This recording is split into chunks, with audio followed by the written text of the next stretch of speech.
मीडियावाले कोणी पण असो, ABP माझावालं असो, TV9 वालं असो, किंवा कुठलाही पत्रकार किंवा कुठलाही न्यूज चॅनल असो, ते फक्त प्रकरणं उचलून धरतात. पण त्या प्रकरणांचं शेवटला काय झालं, त्याचा निकाल काय लागला, काय झालं, कुठपर्यंत आलं ते प्रकरण, पण त्याची माहिती कधीही जनतेला देत नाही.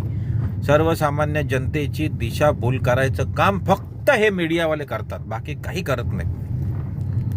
काय झालं नकली नोटांच्या कारखान्याचं, किडनी रॅकेटचं, पुण्याच्या त्या बिचारीला ॲडमिट नाही केलं, त्या मॅडम ताई होत्या, त्यांचं काय झालं? त्यांची त्या ताई बिचाऱ्या वारल्या, त्यांची दोन्ही मुलं अनाथ झाली.